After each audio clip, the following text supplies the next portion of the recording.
नमस्ते। कल्याणवादी अर्थशास्त्र हम पढ़ रहे थे 8वां चैप्टर माइक्रो इकोनॉमिक्स व्यष्टि अर्थशास्त्र का। इसमें जो पहला विचार हम पढ़ रहे थे प्राचीन कल्याणवादी अर्थशास्त्र यानी ओल्ड वेलफेयर इकोनॉमिक्स, जो कॉन्सेप्ट्स पढ़ रहे थे तीनों हमने सिद्धांत देखे। साथ ही साथ लास्ट वाली वीडियो में हमने पीगो और मार्शल के भी विचार देखे।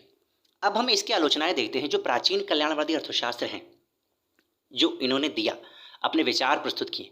इनकी आलोचनाएं क्या हैं, क्योंकि आलोचनाएं मान्यताएं अर्थशास्त्र में खत्म, आप समझ गए होंगे, नहीं हो सकती हैं।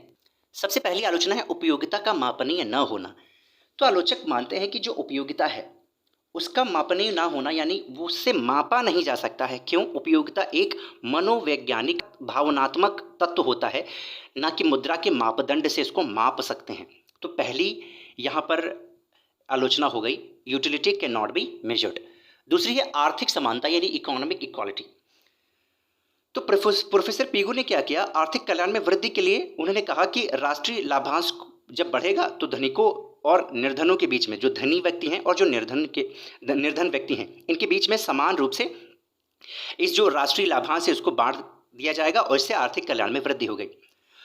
उनके इस विचार की आलोचना करते हुए बहुत सारे आलोचकों का कहना है कि इससे पूंजी के निर्माण पर प्रतिकूल प्रभाव पड़ेगा। और साथ ही साथ जो आलोचक कहते हैं कि पीगो ने इस बात को खुद स्वीकार किया है कि अगर जो अमीर व्यक्ति हैं वो निर्धन व्यक्तियों को अनायास ऐसे ही आर्थिक सहायता करते रहेंगे तो होगा क्या, मान लीजिए गरीबों के पास पैसा चला भी गया तो क्या करेंगे, उसका अपव्यय करेंगे, उड़ा देंगे और इससे बचत पर बुरा प्रभाव पड़ेगा और पूंजी के निर्माण में कमी आएगी।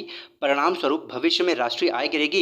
इस प्रकार की आर्थिक समानता की धारणा कुल आर्थिक कल्याण में कमी लाएगी और इससे क्या होगा, आर्थिक कल्याण और कम हो जाएगा। मेरे कहने का मतलब भाई चलो ठीक है, लेकिन मैं कहता हूँ कि कभी कभी ना कार्ल मार्क्स के विचार हमें बड़े अच्छे लगते हैं। ठीक है, मुझे एक बात बताइए, पूंजी का कॉन्सेप्ट ही क्यों, पूंजीवादी अर्थव्यवस्था ही क्यों, ठीक है, उसको क्यों नहीं हटा करके हम ऐसी ज़िंदगी जी सकते हैं जिसमें लगभग सब समान रहें, जिसमें मोटिवेशन भी हो, लोग भाला भी फेंकेंगे, टीचर भी बनेंगे और जो अच्छा करेगा उसको मोटिवेशन भी मिलेगा, उसको प्राइज़ भी मिलेगा, हर चीज़ होगी।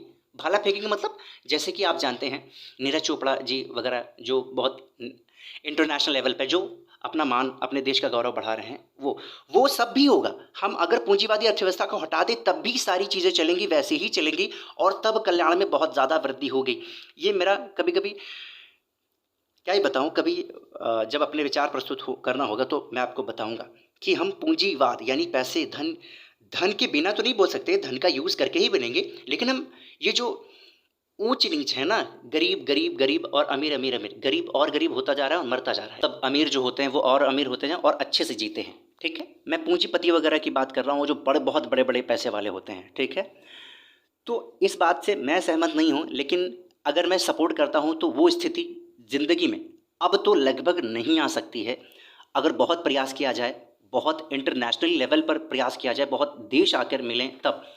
ठीक है, जैसे कि आप जानते हैं पैसा जब से आगे बढ़ा, लोगों की लालच इतना ज़्यादा बढ़ गया कि लोग कॉलोनी बनाने लगे, है ना। कॉलोनी मतलब अब ब्रिटेन को याद कर लीजिए, जब कॉलोनी की बात किया कि, है ना, कच्चा माल निकालने लगे, बहुत ज़्यादा पैसा करने लगे। ठीक, सोना चांदी पैसा हमारे देश में आ जाए, राजा हो जाए, रजवाड़े हो जाएं, जिससे हुआ क्या, लोगों का एक्सप्लॉइटेशन होने लगा, लोगों से काम करवाने लगे, ज़बरदस्ती काम करवाने लगे। ठीक है, शोषण होने लगा और आज हर देश अब धीरे धीरे इसी राह पे आ गया, भैया शांति लाओ शांति लाओ।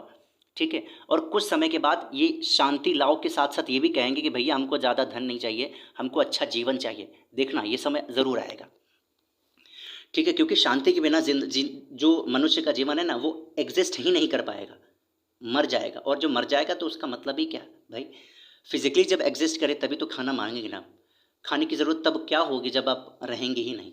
तो ये चीज़ मेरे कहने का मतलब, इस पॉइंट से मैं इतना ज़्यादा सहमत नहीं हूँ। मैं ऐसा चाहता हूँ कि मुद्रा हो लेकिन समानता हो, अमीरी गरीबी ना हो, लेकिन साथ में मोटिवेशन हो, खेल भी हो, पढ़ाई भी हो, पढ़ाई में जो अच्छा मुकाम हासिल करे उसको क्या कहें, उसको सम्मान भी दिया जाए। ठीक है, तो ये सारी चीज़ें हैं।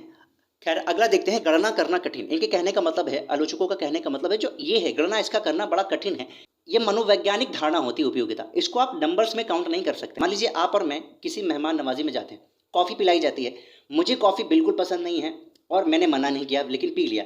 ठीक है, तो जहाँ पर आप गए थे, उस व्यक्ति ने पूछा आपको भाई साहब कॉफ़ी कैसी लगी, तो आपने क्या कह दिया, बहुत अच्छी, लेकिन अंदर से कैसी लगी, बिल्कुल खराब, क्योंकि आपको पसंद ही नहीं है, उसकी उपयोगिता आपको मिली नहीं।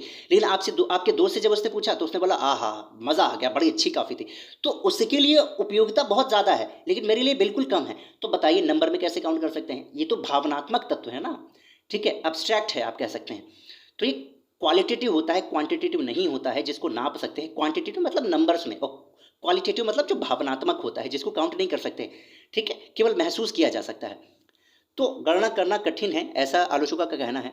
पूर्ण प्रतियोगिता का न होना, ये जो ये लोग जो प्राचीन कल्याणवादी अर्थशास्त्र में जो वर्णन किया है, इसमें इन्होंने माना है कि पूर्ण प्रतियोगिता है, लेकिन वास्तव के जीवन में ऐसा नहीं पाया जाता है, ठीक है। तो ये भी आलोचना है। उसके बाद है मुद्रा की सीमांत उपयोगिता का स्थिर न होना। तो देखिए प्राचीन कल्याणवादी अर्थशास्त्रियों, इसमें से ज़्यादातर विशेषकर जो मार्शल हैं, उन्होंने ऐसा किया। कल्याणवादी अर्थशास्त्र के अध्ययन में मुद्रा की सीमांत उपयोगिता को यथास्थिर मान लिया है, लेकिन मुद्रा की सीमांत उपयोगिता व्यवहार में ऐसा नहीं होता है, यथास्थिर नहीं रहती है, वो बदलती रहती है, ठीक है। अंत में धन का समान वितरण कल्याण में वृद्धि नहीं कर सकता। आर्थिक कल्याण में वृद्धि के लिए धन के समान वितरण की बात कही है, लेकिन आलोचकों का कहना है कि धन के समान वितरण से मतलब आर्थिक कल्याण नहीं आएगा। उत्पादन की कुशलता या दक्षता में वृद्धि से ही, जो आप कह सकते हैं धारणा है, उसमें बढ़ोतरी होगी, उसमें वृद्धि आएगी। किसमें, जब हम क्या करेंगे, उत्पादन की कुशलता और दक्षता में वृद्धि करेंगे, ना कि धन के समान वितरण में वृद्धि करेंगे। तो यही था आलोचना इसके विषय में। अगली वीडियो में हम नवीन कल्याणवादी अर्थशास्त्र के बारे में देखेंगे, जिसमें पैरेटो और हिग्स के जो विचार हैं वो देखेंगे, और साथ ही साथ आलोचनाएं भी देखेंगे।